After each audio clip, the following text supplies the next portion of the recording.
Welcome. This is Healing Gift of Love, episode 39.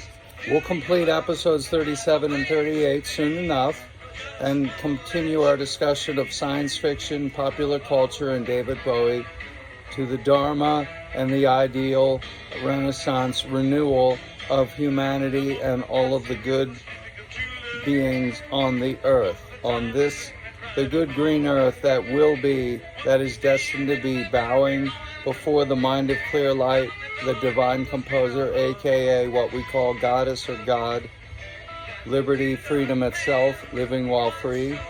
We plan on finishing that, and episode 37, discussions of the Vajra heart, the diamond-like, indestructible, adamantine truth, beauty, and goodness underlying, animating, supporting you, out of which you were born and into which you will dissolve and to which you will return should you choose to live the Dharma true blue.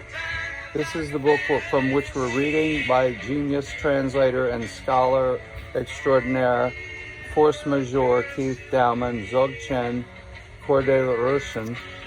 And this is from Dzogchen Now Books 2020. And you can contact Keith Dowman, from whom I've not gotten formal permission to read, at Keith, Keith Dowman, Dowman, @gmail.com. That will generate his Facebook page. This is a Dzogchen Now book. We'll begin at the beginning, introduction. This is about a particular practice where the monk or lama or aspirant wanders off with no possessions and no clear plan, but to return to nature and give up worldly routines, worldly possessions, worldly attachments, and attachments to even books themselves, and to go and experience directly the great perfection.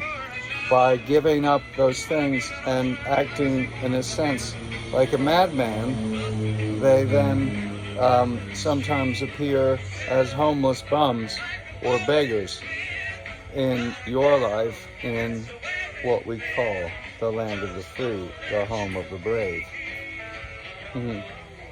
Don't take yourself too seriously, folks. Don't lose that smile. Don't touch that dial. We'll be right back. And we're back. All right. The Dzogchen Mandala, introduction, is already established. It is the ground of our being, pre-existing our birth, underlying our lives and welcoming our demise. Everything that we know physically, energetically, and mentally arises out of that Dzogchen Mandala and retreats into it. In the confusion of our lives, that mandala, an expanse without center or boundary, has become lost to sight. The Khorde Rushen, Khorde Rushen, Khorde Rushen practice is designed to bring it back into ground awareness. This extremely potent yoga is unique to the great perfection, to Dzogchen. May I repeat the introduction. The Dzogchen Mandala is already established. It is the ground of our being, pre-existing our birth. The great perfection Mandala is already established, pre-existing our birth. It is the ground of our being, underlying our lives and welcoming our demise. Everything that we know physically, energetically, and mentally arises out of that Dzogchen Mandala. Now remember, a mandala, look it up, do your homework. It's a symbolic representation of an idea, a thought form that exists forever. A mandala, as a sand picture drawn and sketched in the sand, has a beginning and an end. However, the original idea has no beginning and end and comes from the timeless realm. It animates the minds of the monks and lamas directing and creating the Sun Mandala. It is dissolved into the water, the physical mandala. However, the original idea is not dissolved, but it is returned or always there, ever present, just as that part of you which is perfect and forever, and that existed when you were born, when you were 3 years old, when you maybe were suffering from an asthma attack that nearly killed you, when you were 5, like myself, when you broke your arm at age 12, playing Little League, playing baseball in the backyard, loving baseball and missing the whole summer.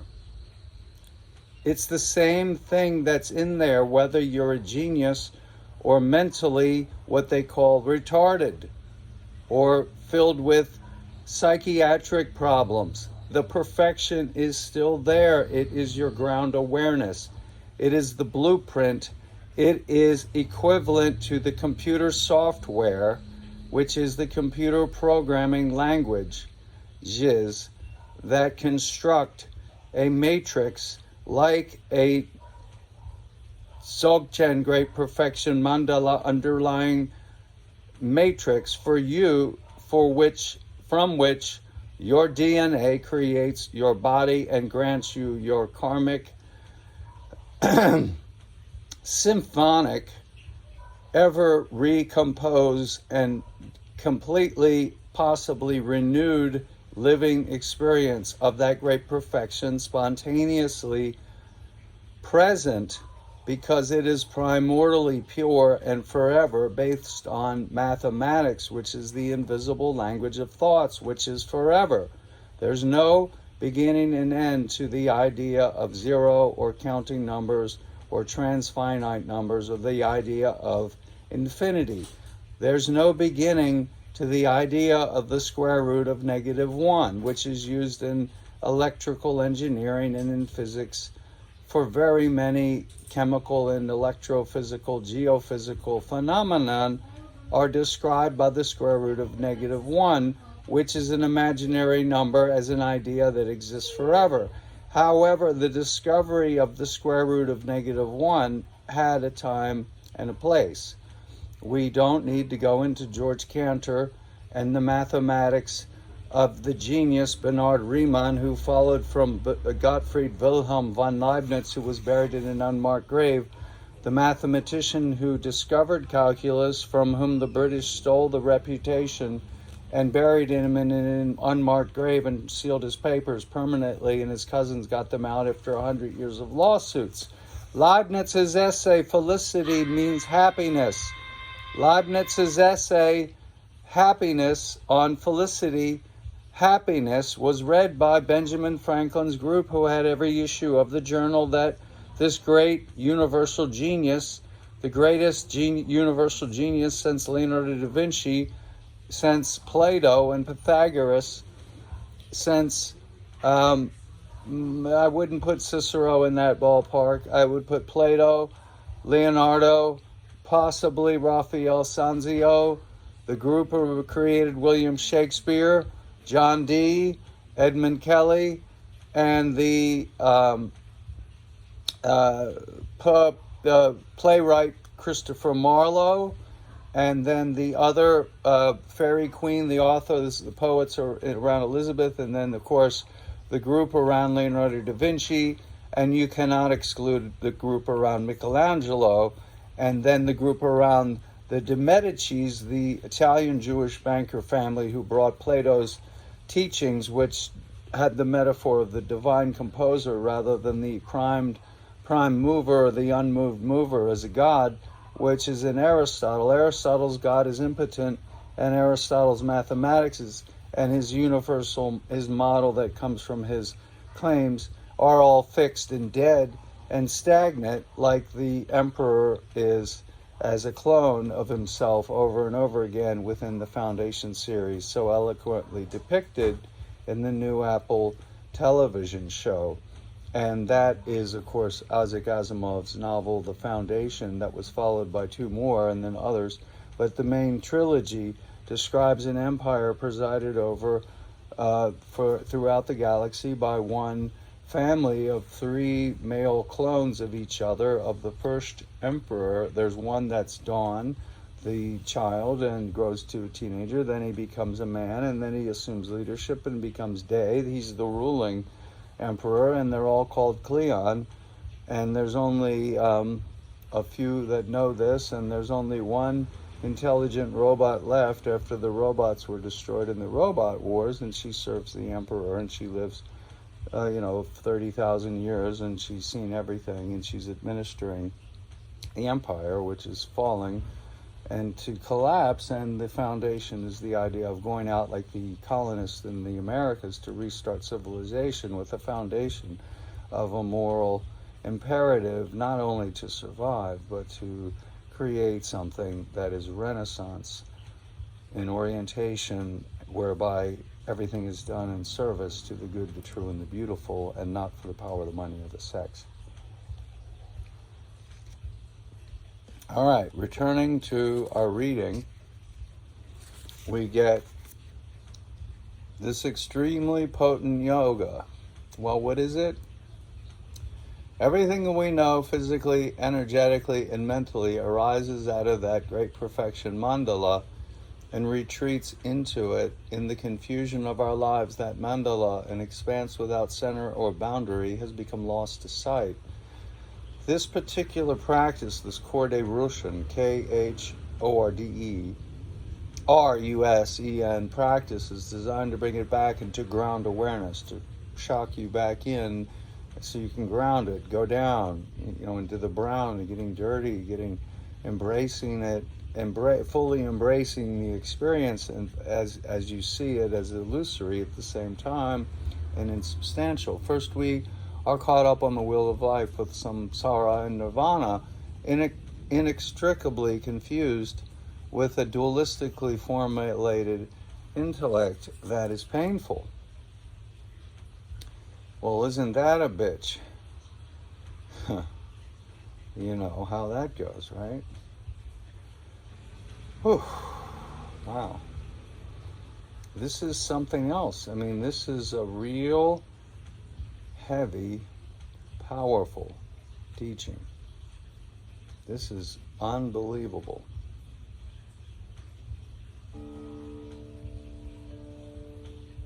This is unbelievable.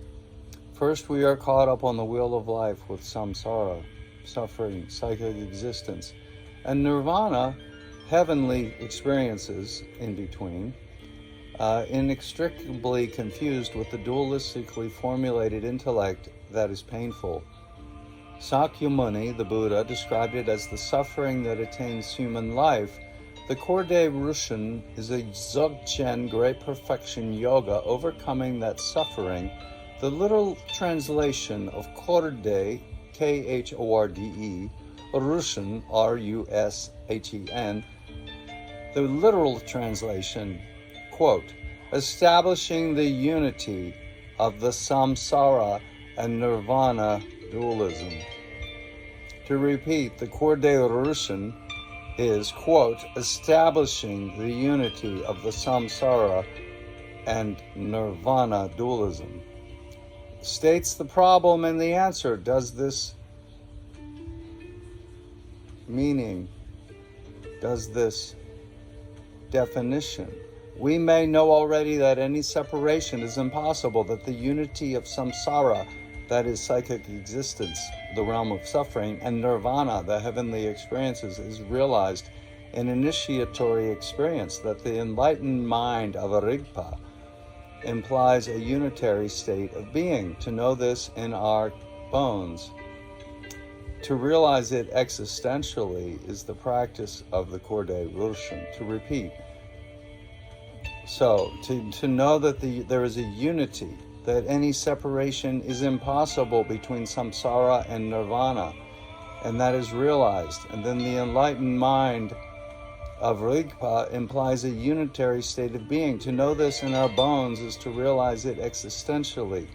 Deep in you, know it's true, is the purpose of the Khorde Rushen, but to begin the practice that is to give us absolute certainty in the unitary great perfection of Dzogchen. We assume the separation of samsara and nirvana that the dualizing intellect insists upon, assuming that the natural state of being has been undone, we seek to clarify the duality of samsara and nirvana by acting it out. We begin with the certainty that mind and the nature of mind are identical, that Rigpa defines reality as experiential, unitary, subjective, and objective aspects. We begin with the certainty that mind and the nature of mind are identical. The certainty that mind and the nature of mind and the nature of it are identical, that Rigpa defines reality as experiential, unitary, subjective, and objective aspects. That Rigpa defines reality as experiential, unitary, subjective, and objective aspects. The subjective is the you looking at the object, like the prayer bowl in front of me, and seeing a difference. But I'm really experiencing the image and the vision and the hearing of the music. Everything is here, reproduced within as a unitary experience, which is amazing.